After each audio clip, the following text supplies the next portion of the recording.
দোল পূর্ণিমার দিনে করুন এই কাজ, বদলে যাবে আপনার ভাগ্য। বৈষ্ণব বিশ্বাস অনুযায়ী ফাল্গুনী পূর্ণিমা বা দোল পূর্ণিমার দিন বৃন্দাবনে শ্রীকৃষ্ণ আবির বা গুলাল নিয়ে রাধিকা ও অন্যান্য গোপীগণের সহিত রং খেলায় মেতেছিলেন। সেই ঘটনা থেকেই দোল খেলার উৎপত্তি হয়।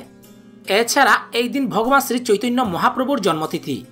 ভগবান শ্রীকৃষ্ণ চৈতন্যই এই উৎসবের মাত্রাকে আরও বাড়িয়ে দিয়েছেন।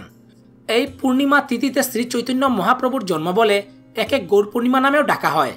তাই শাস্ত্রে এই দিনকে খুবই শুভ বলে মানা হয়। দোল পূর্ণিমার দিন শ্রীকৃষ্ণের আরাধনাই করা হয়। বলা হয় এই দিন রাধাকৃষ্ণের পায়ে আবির অর্পণ করলে দুঃখ দুর্দশা দূর হয় এবং শ্রীকৃষ্ণের কৃপা লাভ হয়।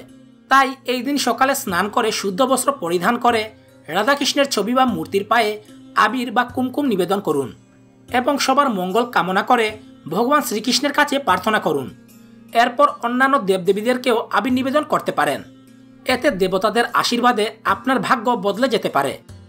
যেহেতু এই উৎসবটি রং খেলা নিয়েই, তাই কিশোর এবং তরুণদের মধ্যে রঙের প্যাকেট একটি উল্লেখযোগ্য উপহার।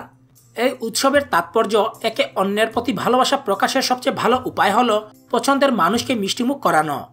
হিন্দু ধর্মের কোনো কোনো গোত্র এই দিন বিবাহিত মেয়েকে এবং মেয়ের জামাইকে নতুন কাপড় উপহার দেয়। সারা ভারতবর্ষ জুড়ে হোলির আগের দিন শ্রীকৃষ্ণের পুজো করা হয়। তখন শুকনো রং ছিটানো হয়। তবে দয়া করে কেউ বিষাক্ত রং ব্যবহার করবেন না, এমনকি মদ্যপান সহ অসঙ্গতপূর্ণ কাজ করবেন না। তাই হোলির দিন শুধু আবির ব্যবহার করুন।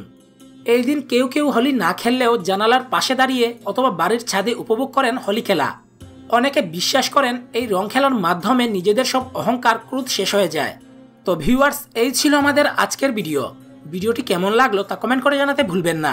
ভিডিওটি ভালো লাগলে তা সবার সাথে শেয়ার করুন। ধন্যবাদ।